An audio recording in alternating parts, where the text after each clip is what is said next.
Welcome to T10 నేను రేవతి. ప్రసూతి మరణాలను అరికట్టడంలో అమెరికా కంటే కేరళ ముందుంది. మరోవైపు అస్సాం యుద్ధంలో దెబ్బతిన్న యెమెన్ కంటే వెనుకబడి ఉంది. ఐక్యరాజ్య సమితి నివేదిక ప్రకారం 2018-2020లో గర్భధారణ సమయంలో మాతా శిశు మరణాలను నివారించడంలో భారతదేశంలో ముందున్న తొలి 5 రాష్ట్రాలు కేరళ, మహారాష్ట్ర, తెలంగాణ, ఆంధ్రప్రదేశ్, తమిళనాడు ఉన్నాయి. 5 అత్యంత వెనుకబడిన రాష్ట్రాలలో ఒడిశా, ఛత్తీస్గఢ్, ఉత్తరప్రదేశ్, మధ్యప్రదేశ్, అస్సాం ఉన్నాయి. వీటిలో ఒడిశాలో ఇటీవల బీజేపీ అధికారంలోకి రాగా మిగిలిన 4 రాష్ట్రాలు చాలా కాలంగా బీజేపీ ఏలుబడిలోనే ఉన్నాయి.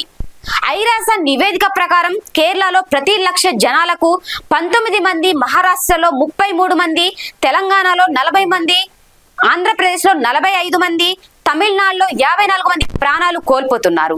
అత్యంత అధ్వానంగా ఉన్న రాష్ట్రాల్లో అస్సాంలో 195 మంది, మధ్యప్రదేశ్ లో 173 మంది, ఉత్తరప్రదేశ్ లో 167 మంది, ఛత్తీస్గఢ్ లో 137 మంది, ఒడిశాలో 119 మంది ప్రాణాలు కోల్పోతున్నారు. 2018-20లో భారతదేశ సగటు 97.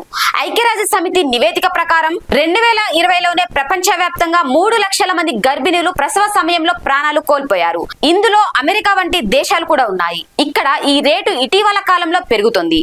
ఐక్యరాజ్య సమితి ఆరోగ్య సంస్థ WHO ప్రకారం ప్రపంచంలోని ప్రతి 2 నిమిషాలకు ఒక మహిళ ప్రసవ సమయంలో తన ప్రాణాలను కోల్పోతుంది. ఇది ఇవాల్టి న్యూస్. చూస్తూనే ఉండండి T10.